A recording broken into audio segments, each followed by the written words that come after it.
Good morning. Please rise in body or spirit and join me in singing our opening hymn, We Give Thanks. It's number 1010 in the teal hymnal, and of course the words are on the screen.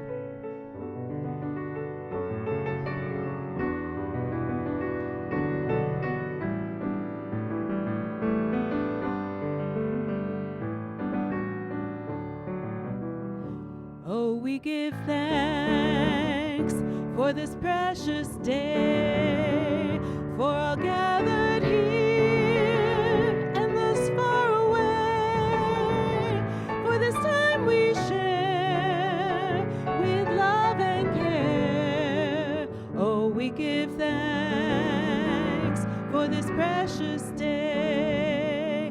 Oh, we give thanks for this precious day, for all gathered here and those far away, for this time we share with love and care. Oh, we give thanks for this precious day. Oh, we give thanks for this precious day, for all gathered here and those far away, for this time we share with love and care.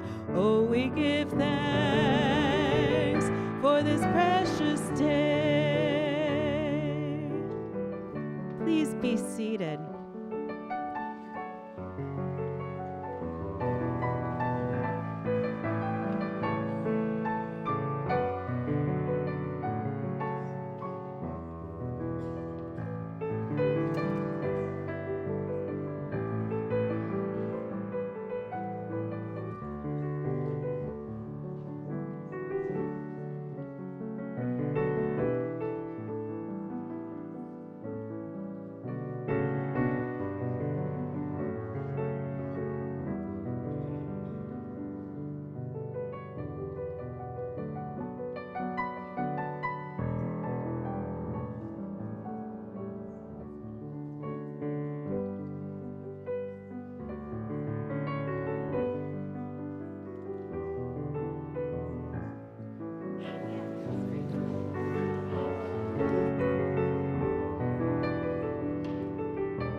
Here in this place of peace, may we find hope.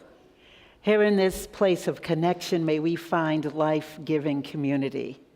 Here in this place of rest, let the unrest of our hearts turn us toward justice. Here in this space, made sacred by memories of connection, let us each feel ourselves part of the new that grows from the old in the spiraling unity of years. As we light our chalice this morning with its freely shared light and freely shared warmth, let us be reminded of the many things that are freely shared with us and that we freely share with others. May we lean into generosity shared from the heart that can warm those around us. So you just hit this, and then you light. Yeah. It's a little tricky. I got to tell y'all, the entire morning has been like this. Someone in the last service said that I get an award for being the scrambling quarterback of ministry.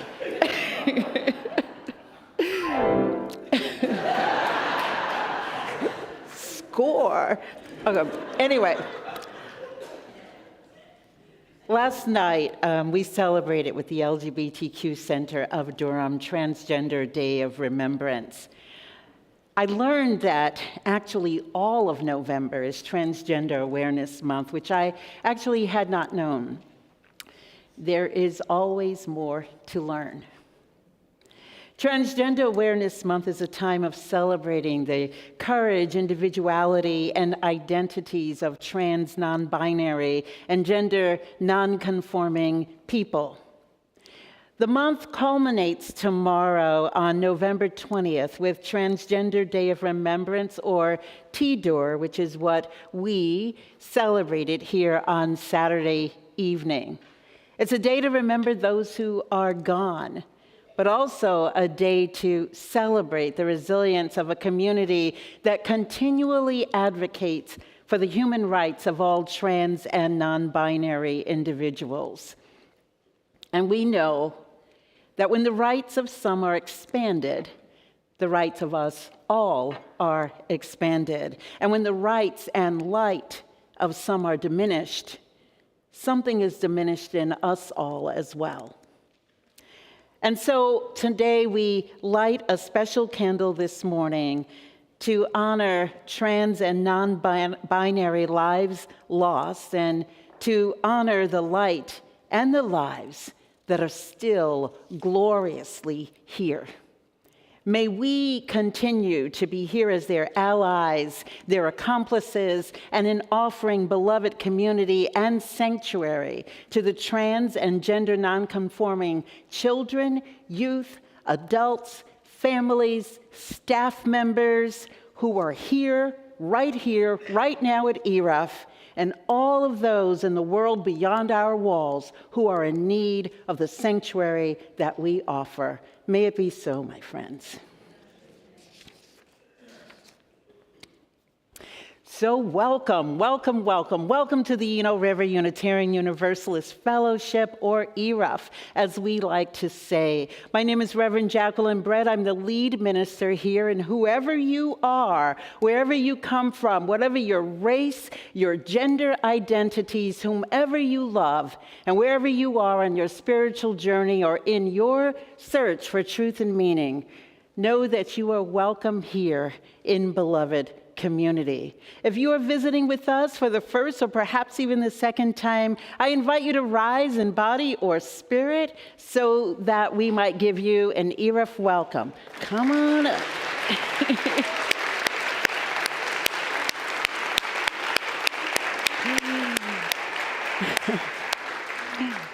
Thank you all for choosing to spend your Sunday morning with us. And for those of you who are on the live stream, please enter your name into the chat and someone will welcome you there as well.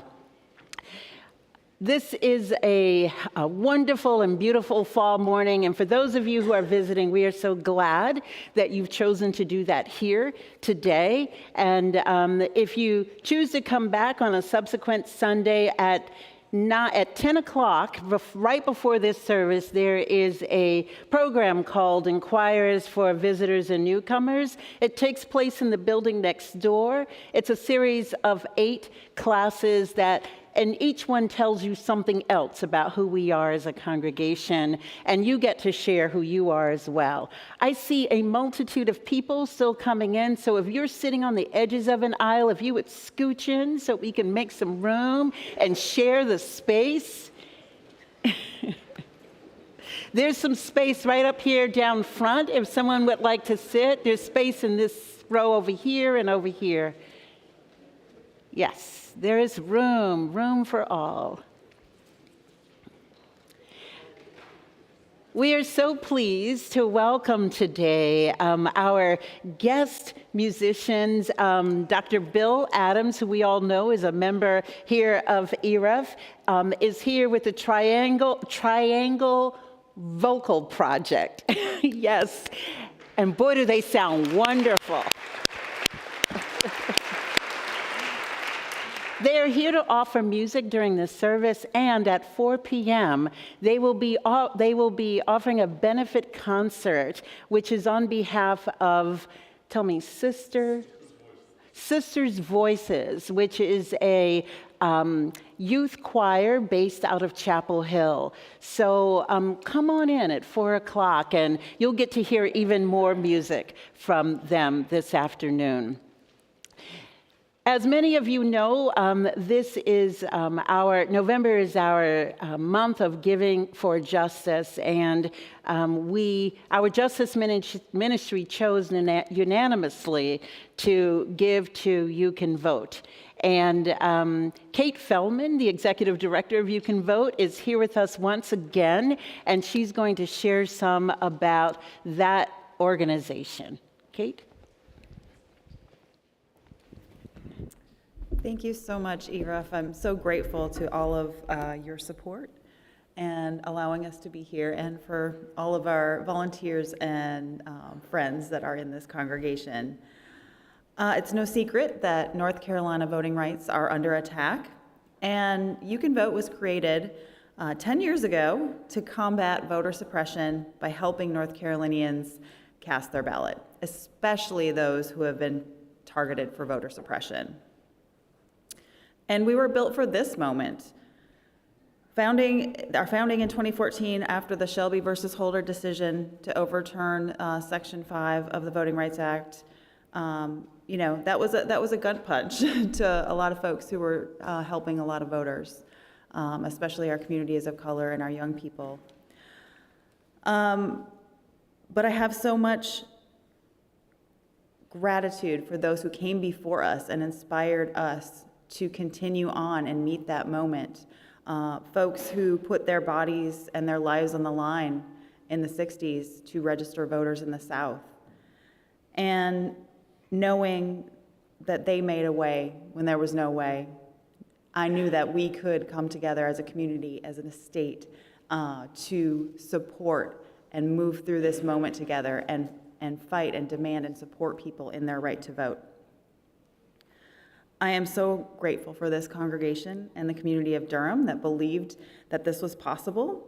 ERUUF members and other congregations in Durham shared their time, their space, their resources to build a powerful, multiracial, multi-generational, multicultural organization that meets voters exactly where they are and brings them into the political process on a human level of connection. Today, we have a strong network of paid organizers as well across the state. We serve 64 North Carolina counties. And we work to serve on the front lines of our democracy. We are where the rubber meets the road in terms of a new voting law coming down, a new election date coming up, and bringing that information directly to voters to help them participate, because we need voters and everyone who is eligible to participate to reclaim and rebuild our democracy. We know that voting is a habit. If you vote 3 times in a row, as soon as you're eligible, you'll be a voter for life. And so it can't be that difficult for young people who are turning 18 and moving and doing all these life transitions between 18 and 24. They need support to make sure that they have a successful voting experience, and that starts with the accurate voter registration wherever they are, and support getting to the polls and knowing how to do it. It's all the mechanics. We don't need to excite everyone. Not everybody's excited about voting. We have to help make that habit. I like to say it's like learning to make your bed. Take out the trash. You have to learn the process of voting, and then you do it. And you keep doing it, and you keep doing it, and you're a lifelong voter. So we really focus and need to support our young people with these new photo ID laws, with the absentee ballot rule changes. My 2 college students were disenfranchised over this new law. Their ballots didn't make it back in time to be counted in this municipal election. My kids, who grew up helping other people register to vote, couldn't make it happen this November. And so we have a challenge. We all need to be in this together to meet the need for education and preparation for the voters coming ahead of November 24. And we wouldn't be here without your generosity and support. So I encourage you all to get trained. Not even if you don't plan on getting out in the field with You Can Vote to do nonpartisan voter registration and education, you need to learn how to vote and how to help people and what to say and what works so that we can enfranchise as many people as possible. We are less than 90 days away from the primary election of 2024. We need to help people participate, especially young people. If you're 17 years old and will be 18 by November, election day next year, you can vote in the primary. And guess what? If you vote in the primary, you're almost guaranteed to vote in the general election. So we need you to get involved and spread the word about the facts that unaffiliated voters can vote in primary elections in North Carolina. Most people don't know that and don't know how to do that. So if you go to our website at youcanvote.org, there is a training page, an event page. Get involved, sign up to learn how to do this. We don't have as much time to make this work as you'd like to think. And with changing election rules, it's going to change several times, I believe, between now and November of 24. We all have to be at the top of our game ready to share fact-based information so that no one shows up and is turned away from their right to vote, their precious right to vote. So I want to continue to thank you and know that I will always say this line, my organizer in Jacksonville, North Carolina, which is a hard place to work. She says, thank you. We need You Can Vote here because it takes each of us to make a difference for all of us. And so I want all of you to grab one of these new fridge cards after the service and learn this information and share it with someone else. Sharing your resources this way is a way to get involved. So thank you so much.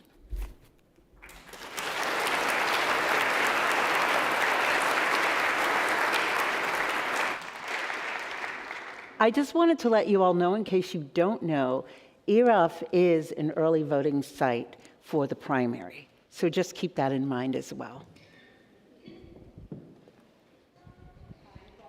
Yes. Hi. Ooh, a fuzzy thing. Come on down. All ages. Hi, guys.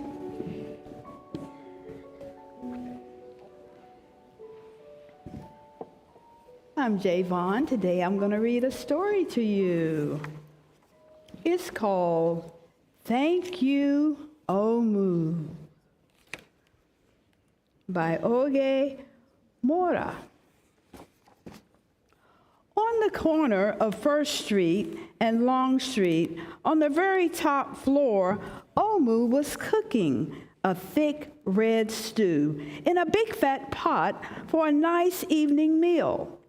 She seasoned and stirred it and took a small taste. "What a delicious stew," Omu said. "Tonight's dinner will surely be the best I have ever had." You guys ever had any stew? Yeah, maybe at the grandparents or your parents. With that, Omu put down her spoon and went to read a book before supper. As the thick red stew simmered on the stove, its scrumptious scent wafted out the window and out the door, down the hall, toward the street and around the block until, knock, someone was at the door. When Omu opened it, she saw, I wonder what she saw. A little boy. Little boy, Omu exclaimed, what brings you to my home? I was playing with my race car down the hall when I smelled the most delicious smell. The little boy replied, what is it? Thick red stew. Stew, he sighed. That sure sounds yummy. Stew is sort of like soup, isn't it? Yeah. Omu thought for a moment she was saving her stew for dinner, but she had made quite a bit. It would not hurt to share. Would you like some? The little boy nodded. And so Omu spooned out some thick red stew from the big fat pot for her nice evening meal. Thank you, Omu, the little boy said, and went on his way. Anybody here ever had some stew or soup? What kind?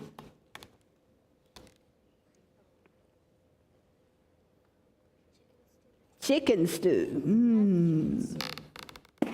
With that, Omu closed the door and went back to her book. As she read, her thick red stew's scrumptious scent wafted out the window and out the door, down the hall, toward the street and around the block, until, knock, knock. Someone was at the door when Omu opened the door. This time she saw a police officer. Miss Police Officer, Omu exclaimed, what brings you to my home? I was on duty down the street when I smelled the most delicious smell. Miss Police Officer replied, what is it? Thick red stew. Ah, stew, she said, and her mouth watered. That sounds mighty tasty. Omu thought for a moment. There was still enough to share. Would you like some? The police officer nodded. Once again, Omu spooned out some thick red stew from the big pot for her nice evening meal. Thank you, Omu, the officer said, and went on her way. That's a big pot of stew. And so, for the second time, Omu closed the door and went back to her book. Sure enough, as she read, her thick red stew's scrumptious scent wafted out the window and out the door, down the hall toward the street and around the block until, knock, knock, knock. Again, someone was at Omu's door. This time, when she opened it, she saw a hot dog vendor. Another foodie. Mr. Hot Dog Vendor, Omu exclaimed, what brings you to my home? I was selling my hot dogs down the block when I smelled the most delicious smell. Mr. Hot Dog Vendor replied, what is it? Thick red stew. Stew, the vendor licked his lips. That sounds quite delectable. New vocabulary word for you guys. Delectable. So Omu spooned out some thick red stew from the big fat pot for her nice evening meal. Thank you, Omu, the hot dog vendor said, and went on his way. Throughout the day, people from all across the neighborhood knocked on Omu's door. She fed a shop owner, cab driver, doctor, actor, lawyer, dancer, baker, artist, singer, athlete, bus driver, construction worker, and even the mayor. And each time they knocked, Omu shared.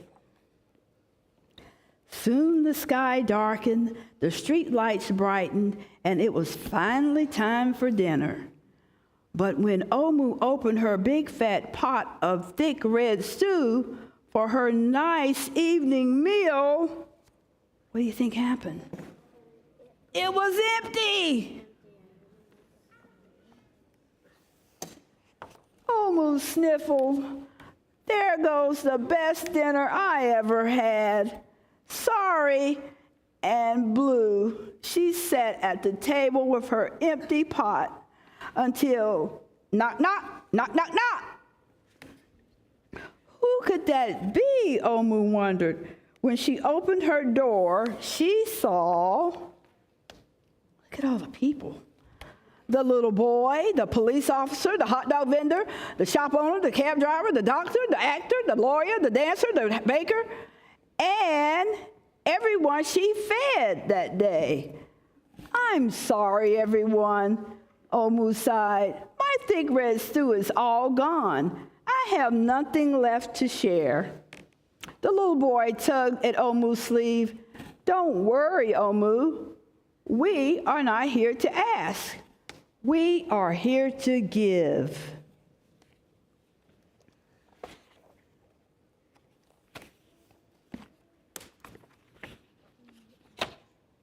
The police officer carried in a fresh salad. The mayor centered with a roast chicken. The baker brought in a collection of sweet goodies. Even the little boy presented Omu with something special in a shiny red envelope. Everyone who knocked at Omu's door that day squeezed inside her tiny apartment, and together they ate, danced, and celebrated. While Omu's big fat pot of thick red stew was empty, her heart was full of happiness and love. That dinner was the best she ever had. Thank you, Omu. How about that? Sharing and giving is what it's all about. Okay, you can now go to your classes.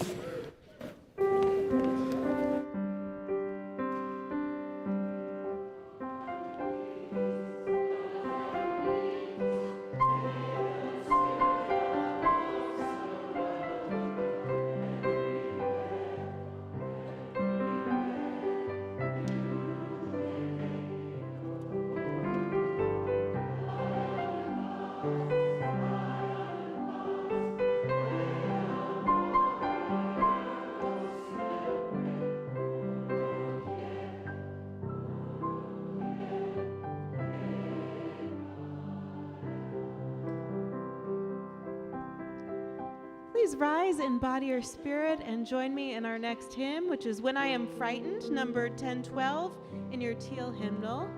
And of course, the lyrics are also on the screen.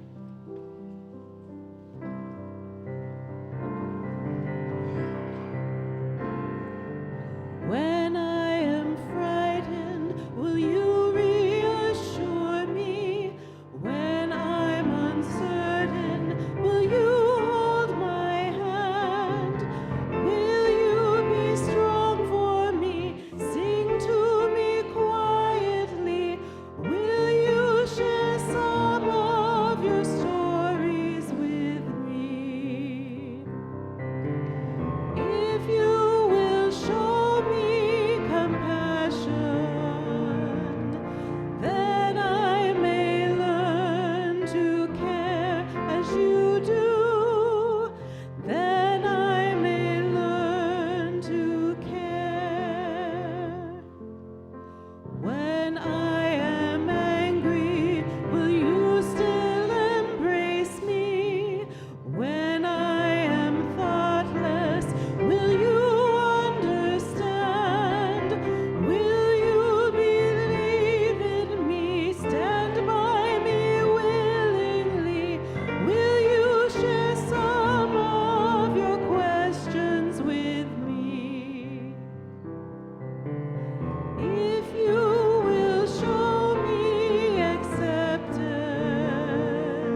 please turn and greet your neighbor.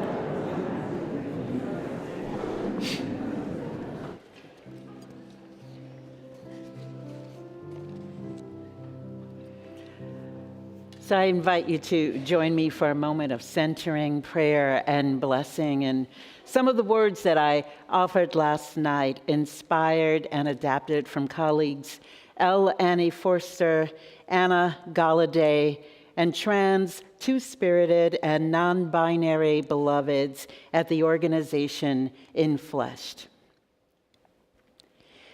Let us create a prayer together.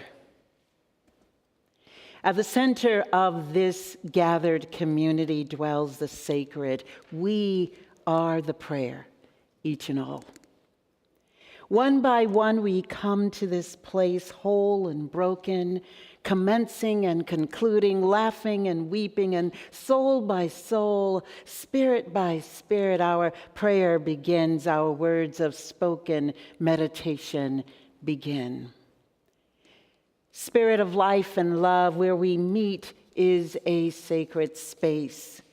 The sacred embracing us in our multiplicity, in our desires, our longings, our many practices of kinship and community. As we each wish to know and be known for who we've been, who we are, and who we are becoming, we honor the simple fact that identities change, flow, transition. We delight in authentic self-expression, quickly shifting or slowly emerging, strange or familiar. We remember that incarnation is an eternally unfolding event. We look and feel and listen all around us. Indeed, the sacred that we call upon by many names, or for some of us by no name at all, we know in our hearts, in our bodies, in our spirits, that the sacred is here, is here. Let us not cower. Let us not turn on each other. Let us protect one another, divesting from all forms of domination, misogyny, classism, ableism, ageism, and non-binary erasure among us. May we live into the truth that we exist in an interconnected and interdependent web of all being. That every loss of one of us is a loss to all of us. Let all who desire to be in solidarity come. Let the memories of queer ancestors inspire us. We will not be legislated out of existence. We are truly ourselves when we tell the truth about our stories, our bodies, our communities. We are truly ourselves when we fight for each other. We are truly ourselves when we resist destructive policies, practices, theologies, and authorities today, in the days ahead.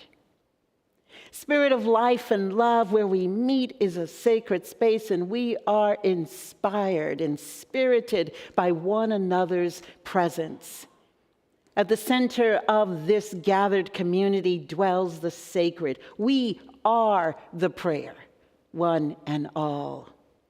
We are the prayer, one and all, in struggle, in joy, in death, in transition, in collective rising. We are truly ourselves. This will always be so. Amen, Ashe, and blessed be.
Thank you. That was beautiful.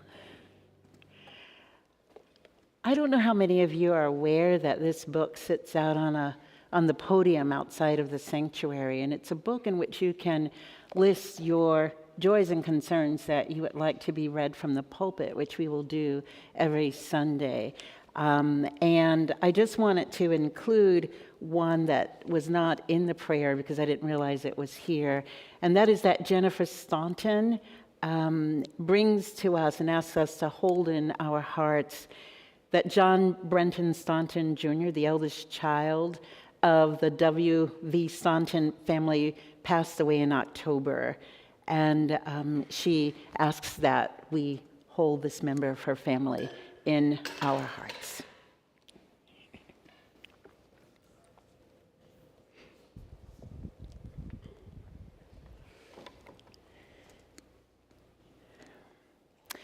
So do you need to get your cup? That's okay, you can go, okay. It's all right. As I began contemplating this sermon, I could not help but hear the small child voice of my eldest son ringing in my ears from many, many years ago, that sharing is caring.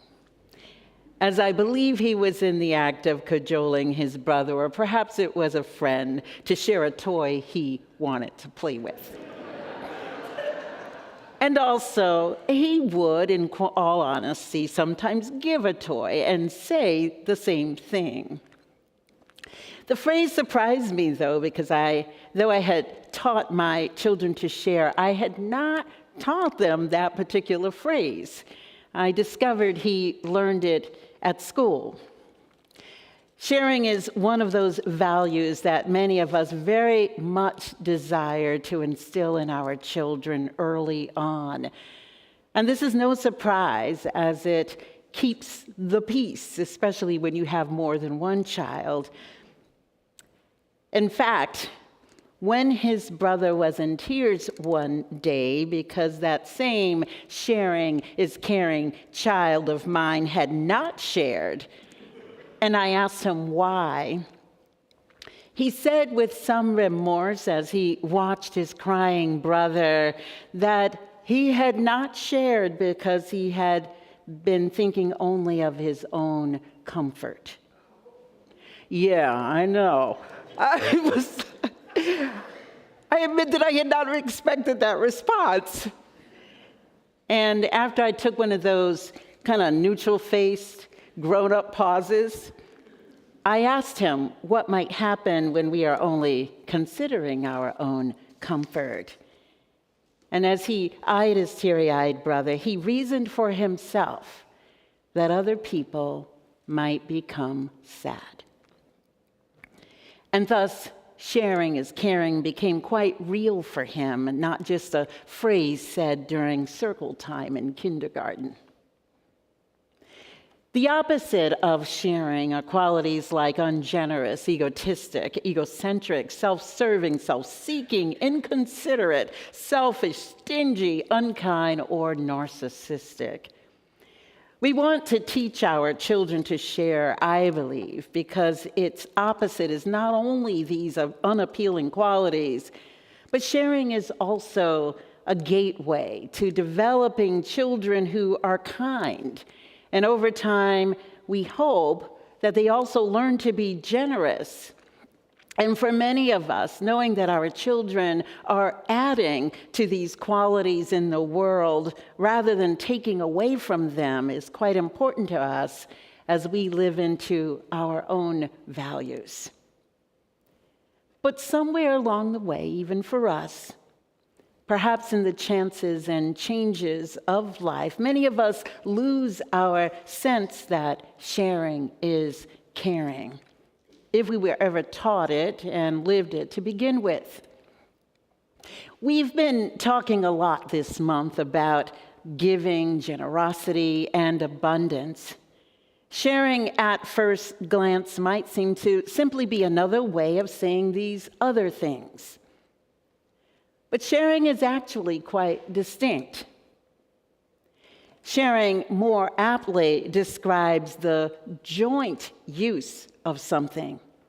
We might share a meal together, or while something might belong to me, I agree that you too can make use of it or enjoy it.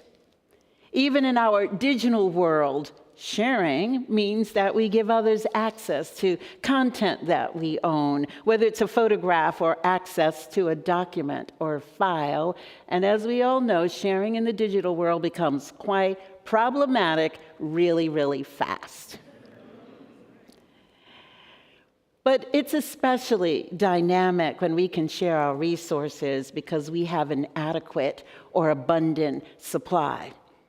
Or perhaps we do not have more than enough, but we share anyway because we somehow recognize within ourselves that there is enough to go around, particularly in circumstances where to share food or drink or space or some other resource we have can be a matter of survival for ourselves or for others.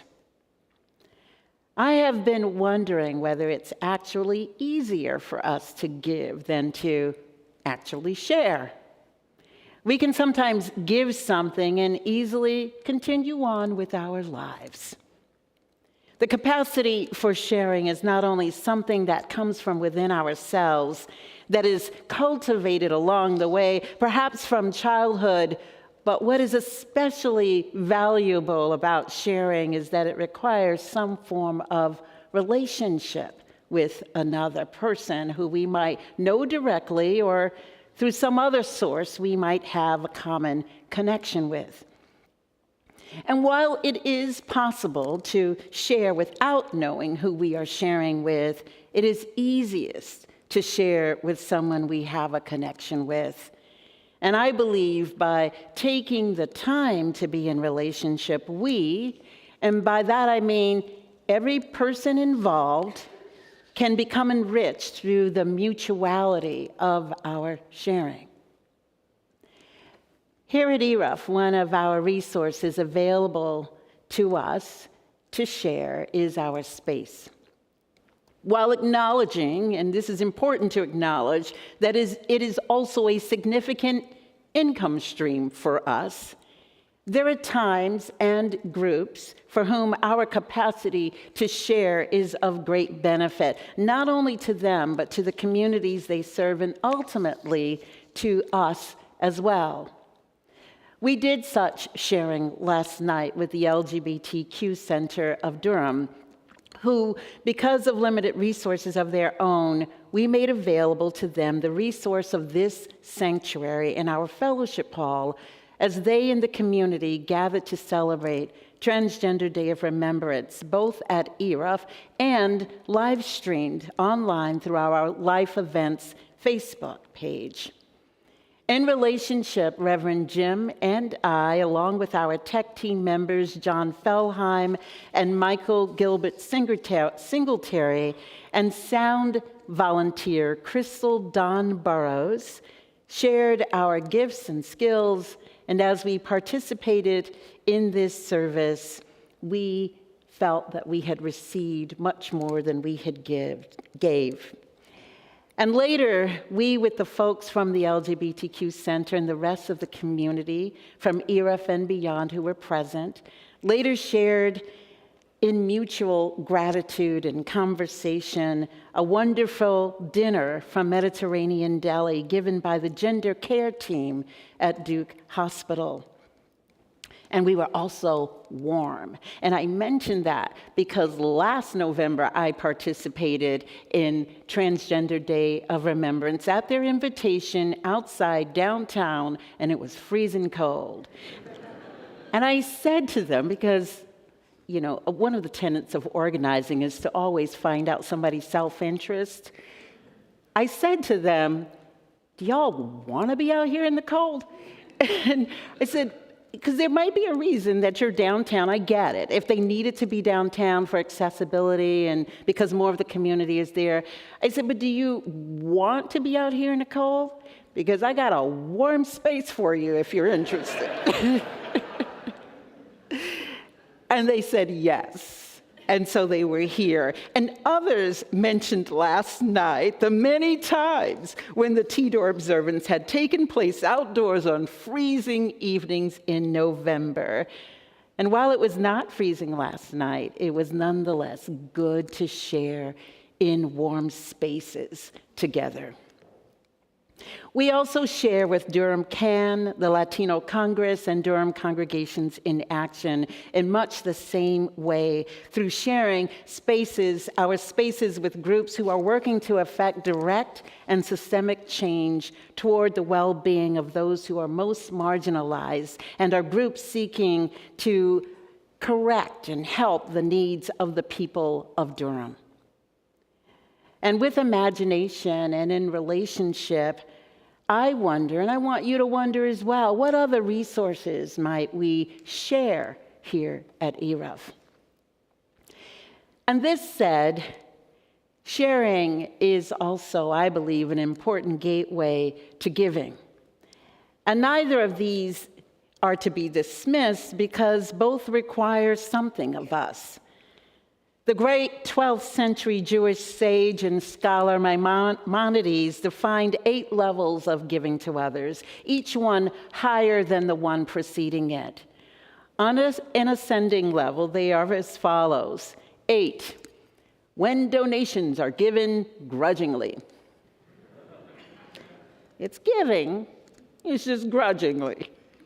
7, when one gives less than they should, but does so cheerfully. 6, when one gives directly to those in need upon being asked. 5, when one gives directly to those in need without being asked. And 4, donations, when the recipient is aware of the donor's identity, but the donor doesn't know the specific identity of the recipient. 3, donations when the donor is aware of the recipient, but the recipient is unaware of who the donor is. And 2, giving assistance in such a way that the giver and the recipient are unknown to each other. Communal funds administered by responsible people are also in this category. Our minister discretionary fund is administered in such a way. It is communal giving anonymously, and we give to others in need also anonymously. No one actually knows who has given nor who has received. And the highest form of giving, Maimonides says, is to help sustain a person before they become impoverished by offering a substantial gift in a dignified manner, or by extending a suitable loan, or by helping them find employment or establish themselves in business so as to make it unnecessary for them to become dependent on others. There's a lot that can be discussed about that, especially about this highest form of giving and its connection with interdependence. Because I tend to be such a heart-centered person in which I believe that rules are okay, but transformative change takes place when our actions emanate from the heart. As I read more about Maimonides' levels of giving, one person suggested that while it would be great if we all gave from the heart, then in a large majority of cases, were we to wait for people's hearts to prompt them to give, we would be waiting a very long time. So what Maimonides is suggesting here is give, and if your heart catches up, terrific. In the meantime, good has been done. As with many things, this too is a both and rather than an either or situation. So as we prepare to close our service today, because we're going to end on time, we're trying. Or what some call on time. Culturally, we have different experiences of time. So I want to have a little family conversation. Y'all are the family. Because I would be remiss if I did not bring forward a little something that relates to sharing and giving right here at ERUUF. And that is the issue of Thanksgiving here at ERUUF. As some of you know, I wrote a somewhat untraditional blog post this week that we have had a tradition here of hosting a Thanksgiving meal at ERUUF. That in addition to the other ways we serve those in need of food this time of year, the meal here at ERUUF has typically served those in our community who would otherwise be alone on this holiday, as well as anyone who simply needs some food to eat and a place to go. This has always been a fully lay-led event, everyone sharing in the activity of planning, hosting, and contributing to the event. This year, even though we did have someone who, as a result of that blog post, came forward to lead, unfortunately, we no longer have volunteers for this event, which I know is deeply disappointing to some. And though we've put forward some extra effort to rally folks together, there has still not been enough of a show of support for this event to take place. And so if no one comes forward, and we need many, many volunteers to come forward before tomorrow or by tomorrow, Monday, Thanksgiving at ERUUF this year will not take place. And so I'd let you know this, not to shame or blame anyone. Because unfortunately, the overall trend in volunteerism is down, not only at ERUUF, but among other faith communities as well. All of us, I know, all of us are still recovering from pandemic trauma and are attempting to manage the added stress of national and world events as well as anything that we might be experiencing in our personal lives. It is a lot, right? It is difficult to continue with things as if we are in the world as it was in November 2019. The last time we had a beautiful and elegant Thanksgiving meal here at ERUUF, led and hosted by members of the congregation. Life has changed massively for us all, both personally and collectively, in good ways and also in very, very challenging ones.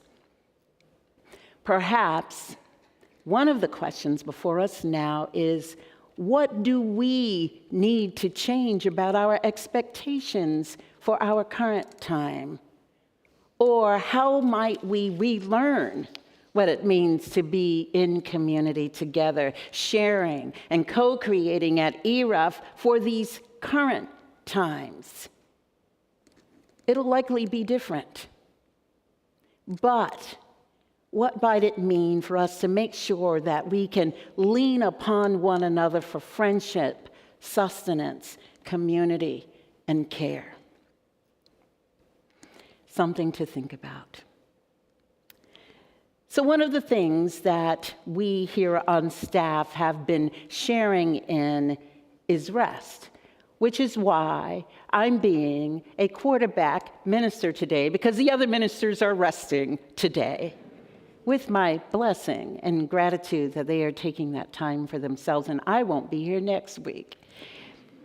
But we're doing that with all of staff so that everybody has a chance for rest, because rest, as Dr. Sandra Dalton-Smith has pointed out in her wonderful book, is sacred. Her book is called Sacred Rest. And when we had one of our staff retreats this year, we focused on this.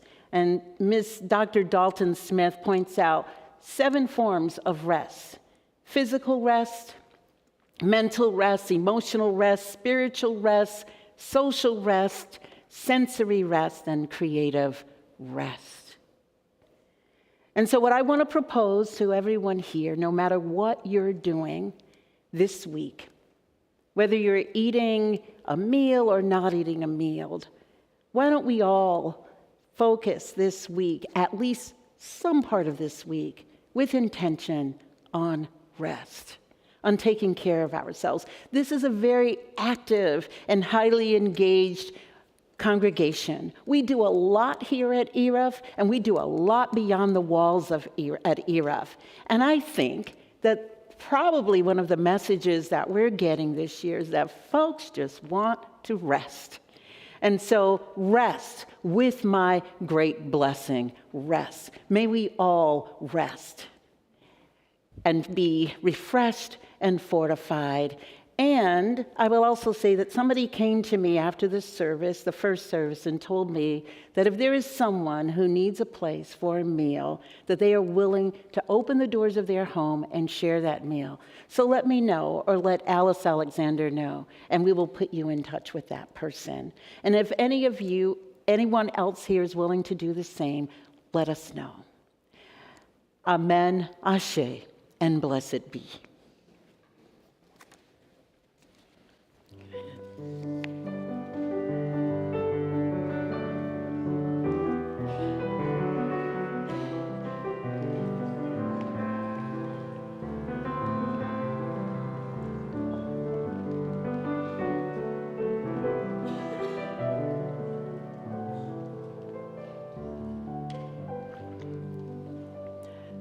As many of us know, it takes a lot to create what we have here in beloved community. And so at this time, as the greeters come forward, we will take up this morning's offering. And as some of you know, the offering throughout the month of November, as we are focused on giving for justice, goes to You Can Vote. And I think it will be an offering and a collection very well spent.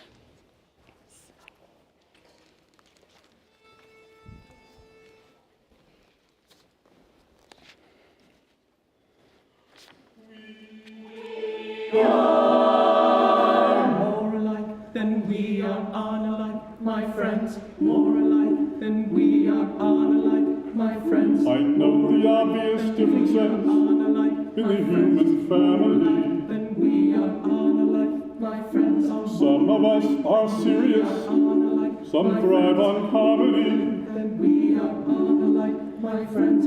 Some declare that we are unalike, my strength of alike, then we are unalike, my friends. And others claim they really live the real reality. Then we are unalike, my friends. My friends, of our skin tones can confuse difference to light, pink and purple, tan and blue and white and blue and white.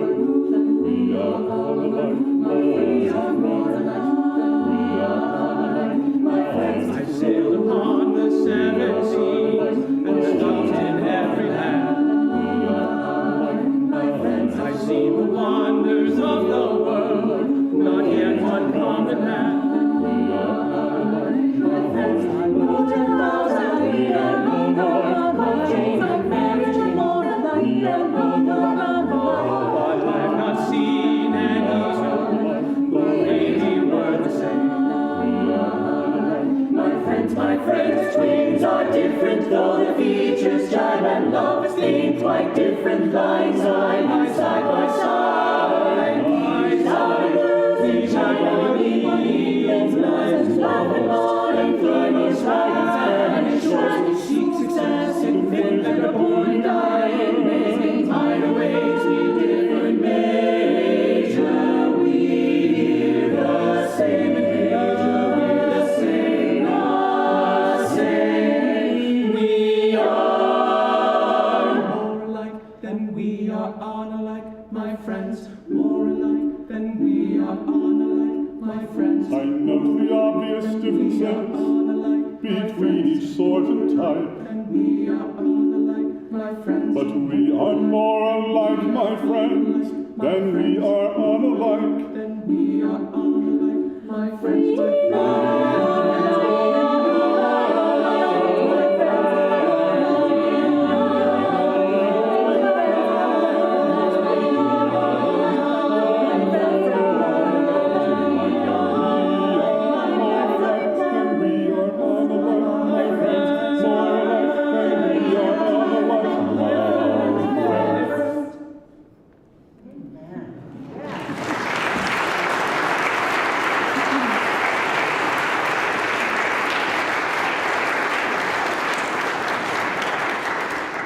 Thank you so much for the gift of your beautiful music.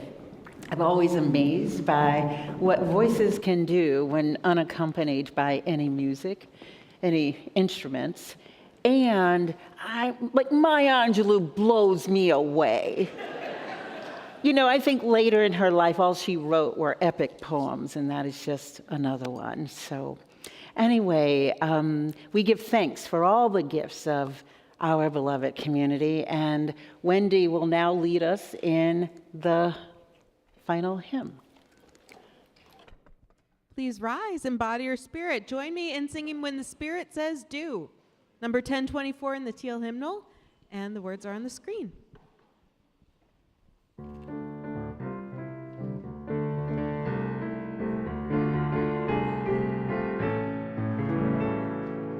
You gotta do when the Spirit says do. You gotta do when the Spirit says do. When the Spirit says do, you gotta do. Oh Lord, you gotta do when the Spirit says do. Spirit says do. Spirit says do. Spirit says do. Spirit says do. Spirit says do. Spirit says do. You got to sing when the Spirit says sing. You gotta sing when the Spirit says sing. When the Spirit says sing, you gotta sing. Oh Lord, you gotta sing when the Spirit says sing. Spirit says sing. Spirit says sing. Spirit says sing. Spirit says sing. Spirit says sing. Spirit says sing. You gotta dance when the Spirit says dance. You gotta dance when the Spirit says dance. When the Spirit says dance, you gotta dance. Oh Lord, you gotta dance when the Spirit says dance. Spirit says dance. Spirit says dance. Spirit says dance. Spirit says dance. Spirit says dance. Spirit says dance. You gotta laugh when the Spirit says laugh. You gotta laugh when the Spirit says laugh. When the Spirit says laugh, you gotta laugh. Oh Lord, you gotta laugh when the Spirit says laugh. Spirit says laugh. Spirit says laugh. Spirit says laugh. Spirit says laugh. Spirit says laugh. Spirit says laugh. You gotta do when the Spirit says do. You gotta do when the Spirit says do. When the Spirit says do, you gotta do. Oh Lord, you gotta do when the Spirit says do. Spirit says do. Spirit says do. Spirit says do. Spirit says do. Spirit says do. Spirit says do. Spirit says do.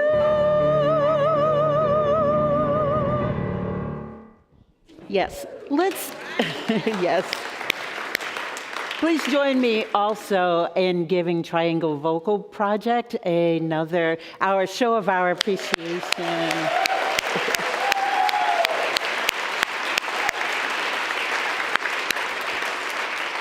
And don't forget their benefit concert happening today at 4 p.m. right in this sanctuary. My closing words for you today is a new poem I've discovered and that I loved by Denise Levertov. Did I get that right? Yes, I did. She writes, Don't say there is no water to solace the dryness of our hearts. I have seen the fountain springing out of the rock wall and you drinking there. And I too, before our eyes found footholds and climbed to drink the cool water. The woman of that place, shading her eyes, frowned as she watched, but not because she grudged the water, only because she was waiting to see we drank our fill and were refreshed. Don't say there is no water. The fountain is there, among its scalloped gray and green stones. It is still there and always there with its quiet song and strange power to spring in us, up and out through the rock. Go in peace, go in love. Amen and Ashe.